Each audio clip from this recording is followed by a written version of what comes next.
Good morning, students and my dear friends. Today is 4th of July 2023, Tuesday. Business standard और mint की PDF के लिए आप इनकी रिस्पेक्टिव वेबसाइट्स पर लॉगिन कर सकते हैं। इसके अलावा फाइनेंस और इकोनॉमी रिलेटेड अदर अपडेट्स के लिए आप मुझे डिफरेंट सोशल मीडिया प्लेटफॉर्म्स पर फॉलो कर सकते हैं। रिकमेंडेड प्ले स्पीड है इस वीडियो की 1.25x। Thought of the day is some people dream of success while other wake up and work.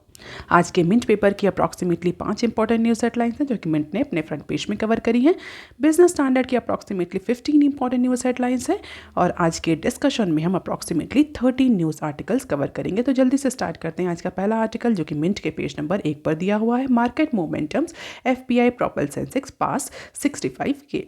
कल की न्यूज़ एनालिसिस अगर आपने सुनी होगी तो कल हमने डिस्कस किया था कि किस तरीके से इंडियन स्टॉक मार्केट में एफपीआई बाई ट्रेंड की वजह से एक सडन रैली देखने को मिली। तो मंडे को भी स्टॉक मार्केट में सेम ट्रेंड ही रहा। स्टॉक मार्केट में एचडीएफसी ट्विन के मर्जर के बाद और जो एफपीआईज़ हैं उनकी बाइंग एक्टिविटीज़ के बाद, जहाँ पर एफपीआईज़ ने हैवी इंडेक्स वेट जो स्टॉक्स हैं, जो शेयर्स हैं, उनको बाई किया। तो इन दो एक्टिविटीज़ की वजह से मंडे को भी हमारे स्टॉक मार्केट में सेम ट्रेंड देखने को मिला जो हमें लास्ट प्रीवियस सेशंस में देखने को मिला था। इसके अलावा यूएस मार्केट में भी हमें कुछ बायोंसी देखने को मिली जिसका पॉजिटिव इम्पैक्ट हमें इंडियन स्टॉक मार्केट में ओपनिंग सेशंस पर देखने को मिला। तो favourable economic data, sustain foreign fund investment of sustain foreign inflows. It means FPI propelled the Sensex to cross this point of 65K और निफ्टी ने भी अपना रिकॉर्ड हाई अचीव किया। अप्रॉक्सीमेटली 19,300 का जो मार्क है वो निफ्टी 50 ने क्रॉस किया और दोनों ही स्टॉक्स में हमें बुलिश ट्रेंड देखने को मिला। और अगर इससे प्रीवियस सेशंस की बात करें, यानी मंडे से पहले के सेशंस की बात करें, तो ऑलरेडी सेंसेक्स जो था वो अपना 64K का मार्क जो था वो फ्राइडे को ही क्रॉस कर चुका था। तो मंडे को जो सेंसेक्स है वो अप्रॉक्सीमेटली 65,205.05 पर बंद हुआ। अप्रॉक्सीमेटली 0.75% का गेन सेंसेक्स ने रजिस्टर किया और यही सेम ट्रेंड हमें निफ्टी 50 स्टॉक्स में भी देखने को मिला। निफ्टी में भी अप्रॉक्सीमेटली 0.7% का ही गेन रहा और निफ्टी जो था वो 19,322.55 पर क्लोज हुआ मंडे को।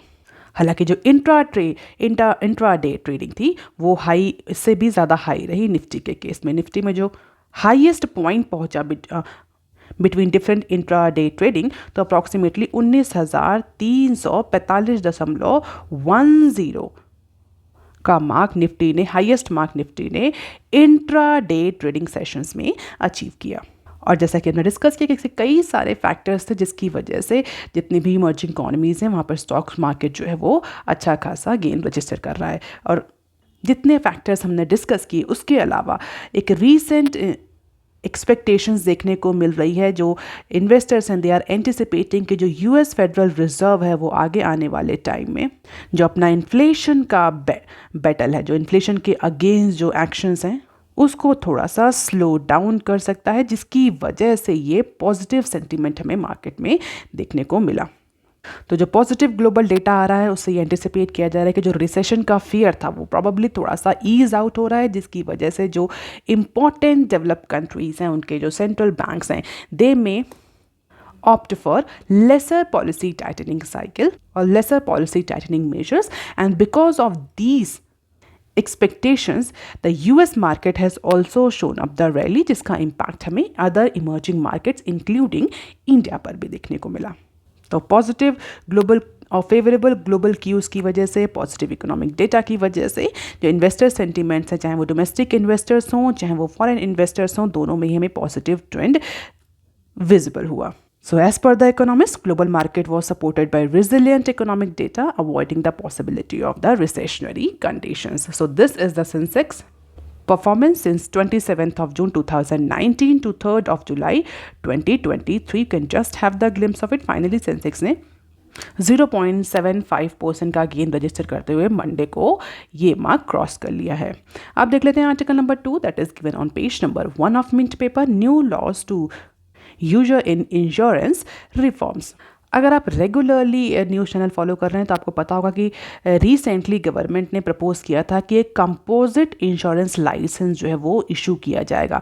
और इस पर्टिकुलर लाइसेंस के बाद जितनी भी जो भी इंश्योरेंस कंपनीज हैं या जो ऐसी कंपनीज जो कि इस लाइसेंस में रजिस्टर्ड होंगी वो अप्रॉक्सीमेटली इंश्योरेंस के सारे प्रोडक्ट्स में ऑपरेट कर सकती हैं।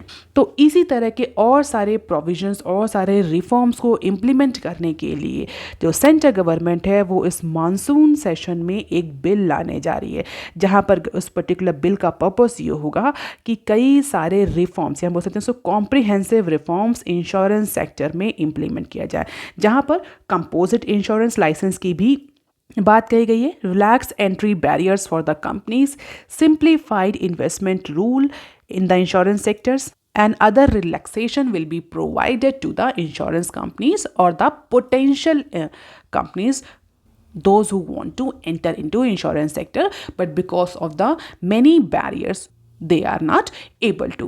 तो अगर इंडिया में इंश्योरेंस की बात करें तो बहुत अच्छा पेनिट्रेशन नहीं है इंडिया में इंश्योरेंस और इंश्योरेंस प्रोडक्ट का, इंश्योरेंस सर्विसेज का in comparison to the counter part economies. जो अदर इकोनॉमीज़ हैं हमारी, अगर उनसे कंपेयर करें तो इंडिया में इंश्योरेंस प्रोडक्ट और इंश्योरेंस सर्विसेज का बहुत अच्छा पेनिट्रेशन नहीं है, and that is why government wants to develop this sector, जिससे कि कॉम्पिटिशन इंप्रूव हो, service efficiency, product effectiveness improve हो, और जो इंश्योरेंस है उसका पेनिट्रेशन इंडियन मार्केट में, इंडियन इकोनॉमी में हमें ज़्यादा से ज़्यादा देखने को मिले। इसका सीधा बेनिफिट गवर्नमेंट को भी है कि गवर्नमेंट को कई सारे जो इंश्योरेंस हैं उसका बर्डन भी गवर्नमेंट पर रिड्यूस हो जाएगा। हालांकि over the period of time अगर हम देखें तो गवर्नमेंट ने बहुत सारे डिसीजन, बहुत सारे मेजर्स भी लिए हैं, बट कहीं ना कहीं ये बात भी इंपॉर्टेंट है कि इंडिया में जो इंश्योरेंस सेक्टर है दैट इज़ हाईली रेगुलेटेड, और उसमें कई सारे एंट्री बैरियर्स हैं, इन्वेस्टमेंट से लेकर के रेगुलेटरी और एडमिनिस्ट्रेटिव कई सारे एंट्री बैरियर्स हैं। That is why there are very few companies that are actually venturing into this sector। और इसी एंट्री बैरियर्स को कई सारे अदर जो प्रोविजंस हैं उनको रिलैक्स करने के लिए गवर्नमेंट इस बार ड्राफ्ट बिल प्रोड्यूस करने जा रही है मानसून सेशन में। तो मानसून सेशन जो कि 20 जुलाई से स्टार्ट हो रहा है, और इस पर्टिकुलर मानसून सेशन में 2 पार्ट्स में गवर्नमेंट जो है वो लेजिस्लेशन को या बिल्स को इंट्रोड्यूस करेगी या ड्राफ्ट को इंट्रोड्यूस करेगी। 2 बिल्स कौन कौन से? The insurance law amendment bill 2023 and the insurance bill 2023। As per the people aware about this matter, पहला जो ड्राफ्ट होगा, जो पहला जो बिल होगा, उसका क्या पर्पस होगा? उसका पर्पस होगा to reform in order to boost the insurance penetration. तो इंश्योरेंस सेक्टर में रिफॉर्म लाना जिससे कि इंश्योरेंस पेनिट्रेशन इंप्रूव किया जा सके, एफिशिएंसी इंप्रूव करी जा सके, product innovation, service innovation improve किया जा सके, कस्टमर्स के अकॉर्डिंग, उनकी नीड्स के अकॉर्डिंग कई डिफरेंट टाइप्स के प्रोडक्ट लाए जा सके। दूसरा जो बिल होगा the insurance bill 2023, that is being drafted to simplify and update the legal framework that is actually governing the sector। जैसा कि अभी हमने डिस्कस किया कि इंडिया में जो insurance sector that is highly regulated, regulation wise भी, एडमिनिस्ट्रेशन वाइज भी बहुत ज़्यादा रेगुलेटेड है। तो 2 बिल इसीलिए ले जा रहे हैं। पहले बिल में रिफॉर्म लाया जाएगा, दूसरे बिल में गवर्नमेंट जो है लीगल फ्रेमवर्क को थोड़ा सा रिलैक्स करेगी, सिंप्लीफाई करेगी, जिससे कि कंप्लायंसेस आसान हो इंश्योरेंस कंपनीज के लिए। और इसके ही साथ गवर्नमेंट इंश्योरेंस एक्ट 1938 को रिपेल कर लेगी, उसका री इनैक्टमेंट भी करेगी। अगर आप इस पर्टिकुलर एक्ट को देखें, 1938 ब्रिटिश एरा का ये एक्ट है, तो डेफिनेटली कहीं ना कहीं इसमें अमेंडमेंट और चेंजेस की तो रिक्वायरमेंट है, क्योंकि ये अगर बहुत ही पुराना एक्ट है और आज के टाइम में इंश्योरेंस सेक्टर पूरी तरीके से बदल चुका है। स्पेशली अगर हम फिनटेक की बात करें या फाइनेंशियल टेक्नोलॉजीज़ की बात करें तो उनका भी पेनिट्रेशन बहुत अच्छा है, जिसकी वजह से इंश्योरेंस सेक्टर या कोई भी फाइनेंशियल सेक्टर बहुत ज़्यादा इम्पैक्ट हुआ है। And that is why government wants to amend this British era provisions Insurance Act and wants to increase the penetration of insurance product and services, wants to promote the product innovation, wants to improve the efficiency as well as to benchmark it with the global companies or global standards। अब देख लेते हैं business standard के article. Business standard का पहला article जो कि page number 4 पर दिया हुआ है। पेज नंबर 1 पर दिए हुए आर्टिकल्स को हम शॉर्ट न्यूज सेक्शन में कवर करेंगे। तो देख लेते हैं पहला आर्टिकल क्या है, new manufacturing projects dip in June. अगर आपने कल की एनालिसिस सुनी है तो उसमें हमने डिस्कस किया था कि जो नए इन्वेस्टमेंट हैं, न्यू इन्वेस्टमेंट प्रोजेक्ट्स हैं, उसमें भी हमें Q1 में डिक्लाइन देखने को मिला। Q1 means Q1 of financial year 24। तो Q4 के कंपेरिजन में, Q4 ऑफ फाइनेंशियल ईयर 23 के कंपेरिजन में Q1 में हमें जो न्यू इन्वेस्टमेंट प्रोजेक्ट्स हैं उसमें डिक्लाइन देखने को मिल रहा है। अगर आपने वो न्यूज़ नहीं सुनी है तो आज आप जाकर के कल की एनालिसिस सुन सकते हैं। तो अब उसी के कंटेक्स्ट में हम इस न्यूज़ को भी डिस्कस करेंगे। तो हम सभी जानते हैं जो नए इन्वेस्टमेंट प्रोजेक्ट्स हैं वो डिक्लाइन किए हैं, लेकिन अगर यहाँ पर बात करें तो ये जो न्यूज़ है ये स्पेशली मैन्युफैक्चरिंग सेक्टर से रिलेटेड है। तो मैन्युफैक्चरिंग सेक्टर में भी सेम ट्रेंड देखने को मिला। जून 2023 यानी Q1 ऑफ फाइनेंशियल ईयर 24 में अगर हम देखें तो जो नए इन्वेस्टमेंट प्रोजेक्ट हैं मैन्युफैक्चरिंग सेक्टर में, जो नए इन्वेस्टमेंट प्रोजेक्ट अनाउंस हुए हैं मैन्युफैक्चरिंग सेक्टर में, उसमें डिक्लाइन देखने को मिल रहा है in comparison to March quarter. तो मार्च क्वार्टर के कंपैरिजन में डिक्लाइन है। इसके अलावा ईयर ऑन ईयर बेसिस पर भी डिक्लाइन है। तो अगर हम पिछले साल से कंपेयर करें, यानी पिछले साल के Q1 से कंपेयर करें तो भी डिक्लाइन है as per the project tracker the centre for monitoring Indian economy. तो CMIE का डेटा कल भी हमने डिस्कस किया था, आज भी हम उसी पर्टिकुलर डेटाबेस के बारे में डिस्कशन कर रहे हैं। तो CMIE के अकॉर्डिंग मैन्युफैक्चरिंग सेक्टर में भी हमें जो न्यू प्रोजेक्ट अनाउंसमेंट्स हैं उसमें डिक्लाइन देखने को मिल रहा है। और अगर क्वांटम की बात करें तो अप्रॉक्सीमेटली 85,000 करोड़ के जो मैन्युफैक्चरिंग प्रोजेक्ट्स हैं वो जून के क्वार्टर में अनाउंस किए गए हैं, जो कि पिछले क्वार्टर से यानी Q4 ऑफ फाइनेंशियल ईयर 23 से 48% कम है। मार्च के क्वार्टर में 1.6 ट्रिलियन के न्यू मैन्युफैक्चरिंग प्रोजेक्ट्स जो थे वो अनाउंस किए गए थे। और पिछले साल यानी Q1 से अगर कंपेयर करें, Q1 ऑफ फाइनेंशियल ईयर 22 से अगर हम 23 से अगर कंपेयर करें तो उसके कंपैरिजन में 66% का डिक्लाइन है। तो पिछले क्वार्टर के कंपैरिजन में कॉन्सिक्वेंटली हमें 48% का डिक्लाइन देखने को मिल रहा है। ईयर के बेसिस पे कंपेयर करें तो 66% का डिक्लाइन देखने को मिल रहा है। और इस बार का जो जून क्वार्टर का डेटा है, जो जून क्वार्टर का मैन्युफैक्चरिंग अनाउंसमेंट है वो दिसंबर 2020 से लोवेस्ट, यानी दिसंबर 2020 यानी 2020 से अगर देखें तो सबसे lowest manufacturing new project manufacturing announcement इसी पर्टिकुलर क्वार्टर में हो रहा है। And decline is less severe when pre pandemic period is taken into account. अगर हम प्री पैंडेमिक पीरियड को देखें तो ज़्यादा डिक्लाइन हमें नहीं दिख रहा है, लेकिन yes, in comparison to the previous quarters, previous year, the decline is very significant.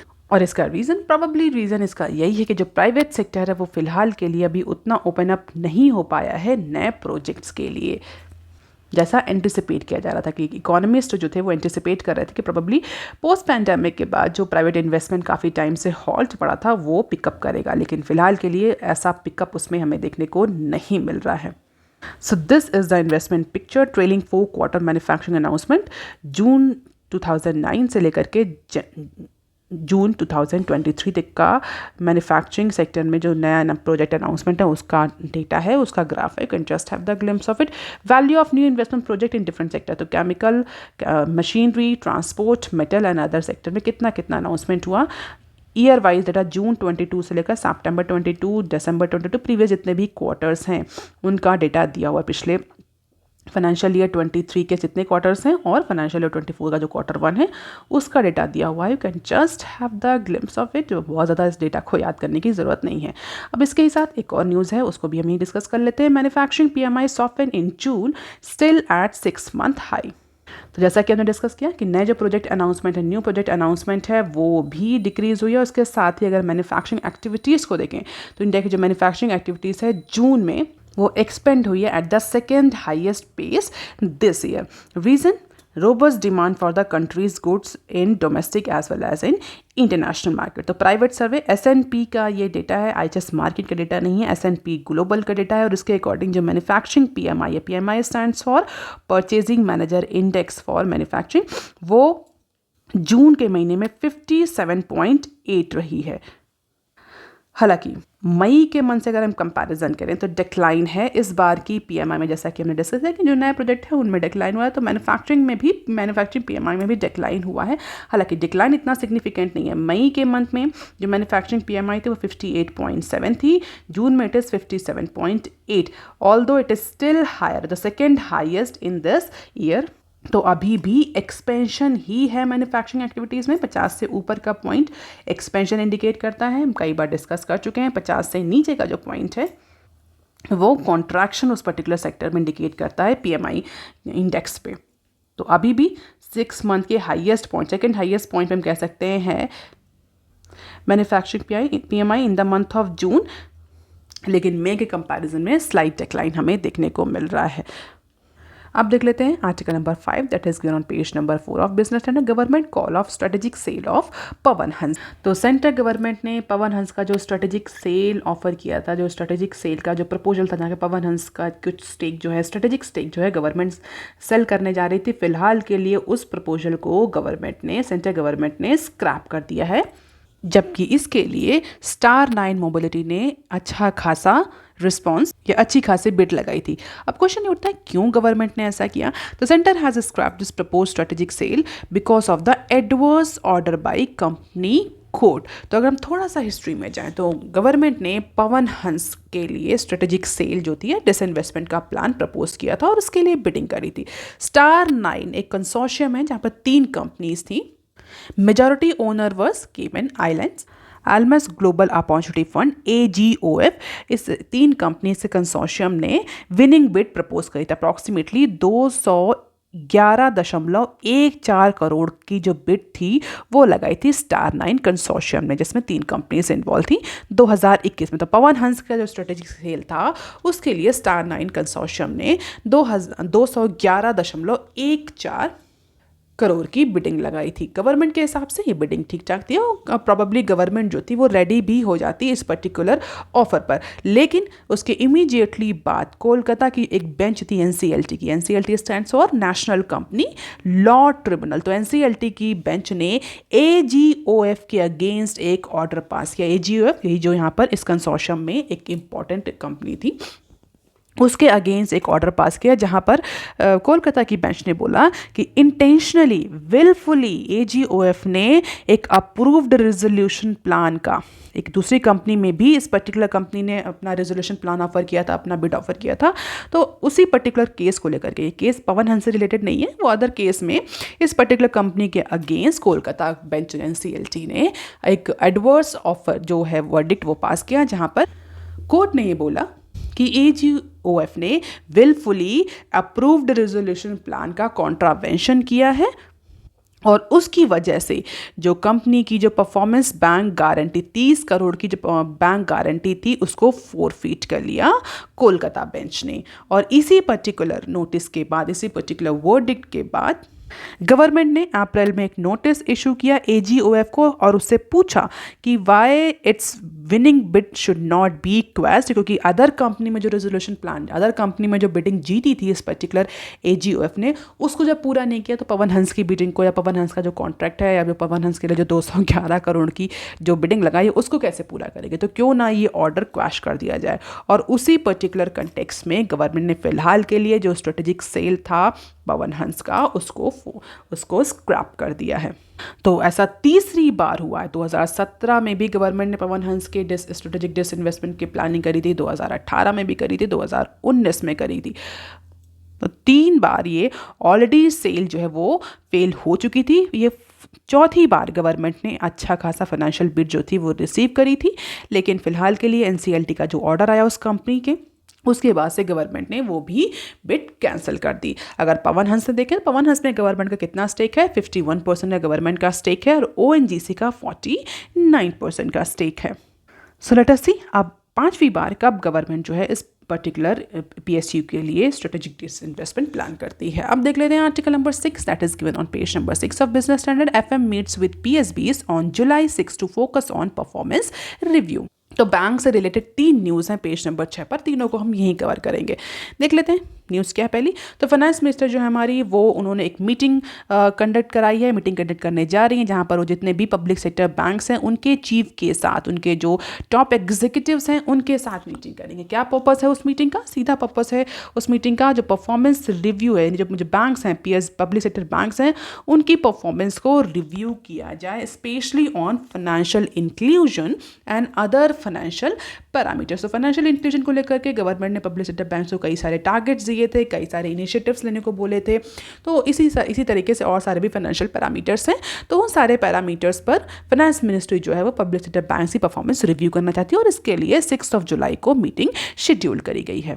इसके अलावा जो प्रीवियस फाइनेंशियल ईयर की जो परफॉर्मेंस है उसको डिस्कस करने के अलावा फाइनेंशियल ईयर 24 में बैंक्स किस तरीके से परफॉर्म करेंगे, क्या क्या मेजर्स लेंगे, क्या इंपॉर्टेंट प्रोविजंस रहेंगे, किन इंपॉर्टेंट पैरामीटर्स पर फोकस करना है, इसके लिए भी आगे रोड मैप तैयार किया जाएगा।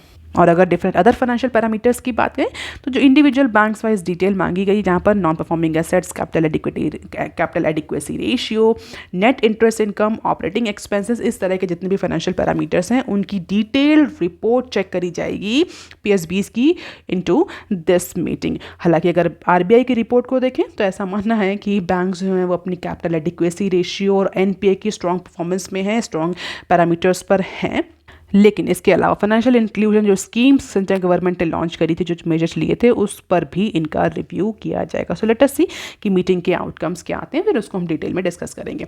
अब दूसरी न्यूज़ है बैंक से रिलेटेड, उसको भी यहाँ डिस्कस कर लेते हैं। Banks post robust credit growth in first quarter of financial year 24। तो जैसा कि अभी हमने डिस्कस किया कि आरबीआई की रीसेंट रिपोर्ट के अकॉर्डिंग फाइनेंशियल स्टेबिलिटी रिपोर्ट आई थी, उसमें बैंक की परफॉर्मेंस जो थी वो बहुत अच्छी आई थी, चाहे वो कैपिटल एडिक्वेसी रेशियो की बात हो, चाहे वो ग्रॉस एनपीए, नेट एनपीए की बात हो, या अदर फाइनेंशियल पैरामीटर्स हो।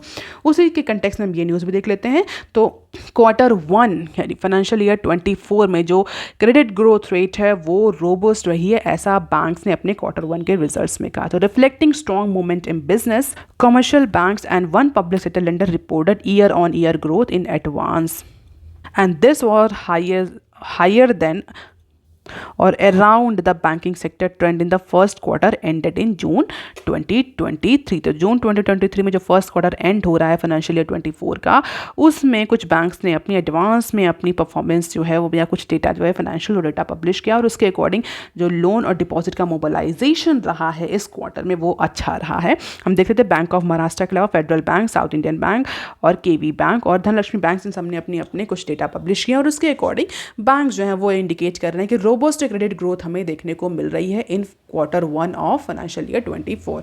अब देख लेते हैं next, will follow the path and structure of ICICI HDFC bank. तो ये एक इंटरव्यू है, किसका इंटरव्यू है?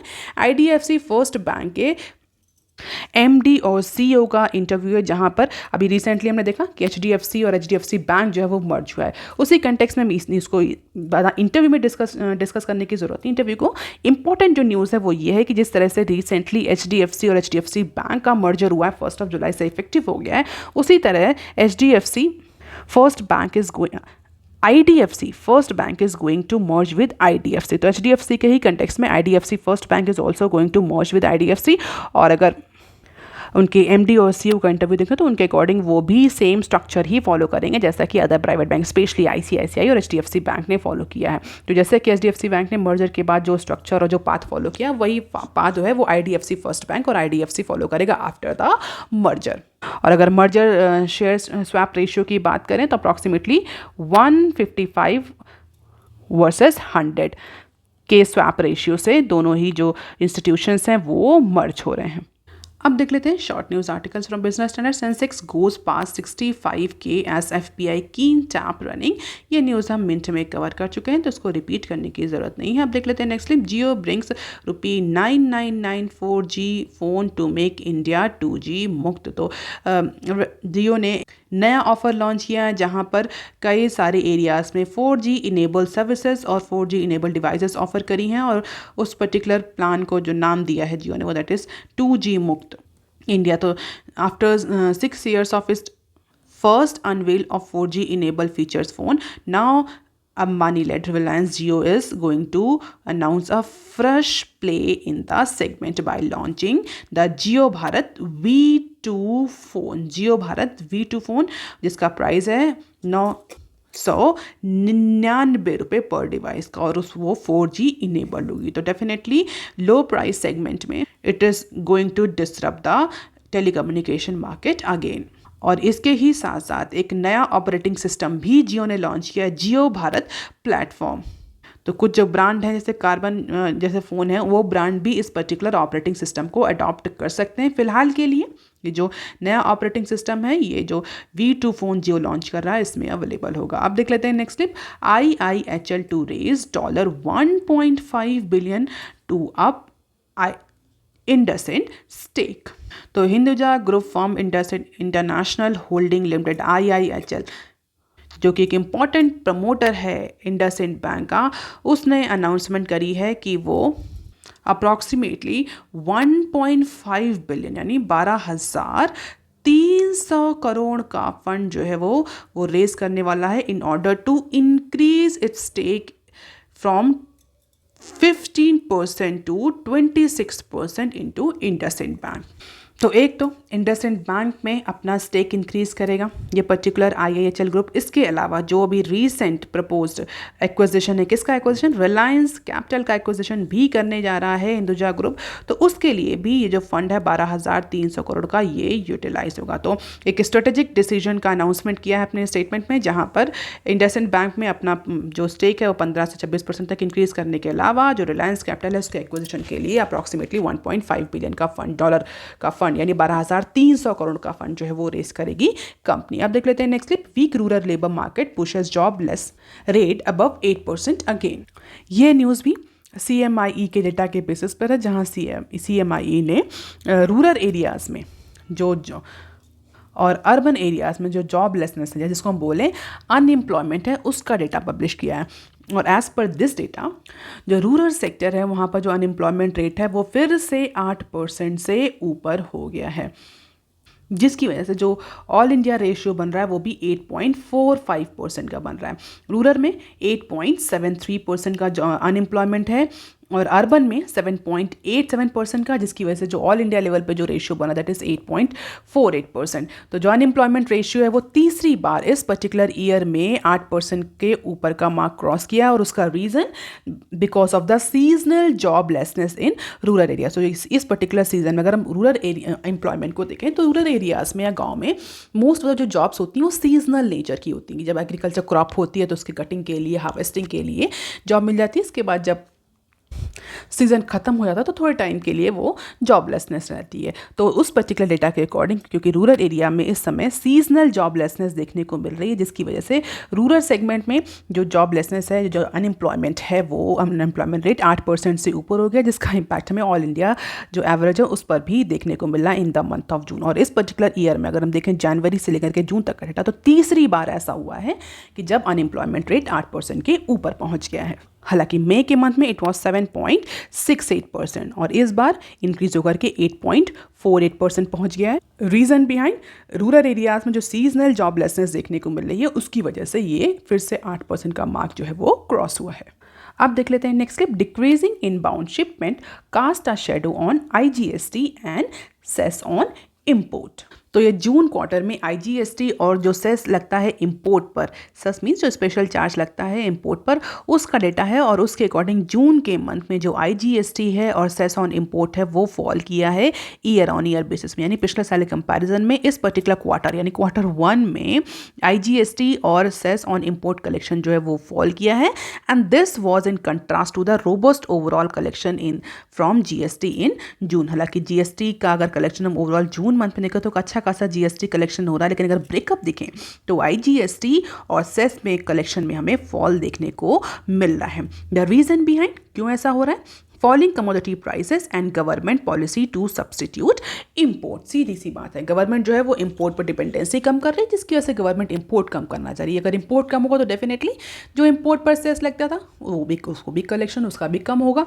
इसके अलावा कमोडिटीज़ के जो प्राइसेस हैं वो भी फॉल कर रहे हैं। पहले कमोडिटी जो थी पैंडेमिक के ड्यूरेशन में और रशिया यूक्रेन क्राइसिस के टाइम पर कमोडिटी प्राइसेस, इनपुट प्राइसेस जो थे वो बहुत ज़्यादा था, जिसकी वजह से प्राइस के अकॉर्डिंग GST कलेक्ट होती थी। अब चूँकि कमोडिटी प्राइस कूल डाउन हो रहे हैं, गवर्नमेंट जो है इंपोर्ट को सब्सटीट्यूट कर रही है डोमेस्टिक प्रोडक्ट से, डोमेस्टिक सर्विसेज से, जिसका इम्पैक्ट हमें IGST कलेक्शन और सेस ऑन इंपोर्ट कलेक्शन पर देखने को मिल रहा है। So this is the tariff game, you can just have the glimpse of it. Growth in IGST on import and growth in cess on import. तो जो imports पर जो IGST और सेस लगता है उसके कलेक्शन में कितना डिक्रीज हमें देखने को मिला। हम देखें तो मई के मंथ के कंपैरिजन में एक सिग्निफिकेंट डिक्रीज जून के क्वार्टर में हमें देखने को मिल रहा है। So that is all for today students. Please like, share and subscribe. Thank you. Have a nice day.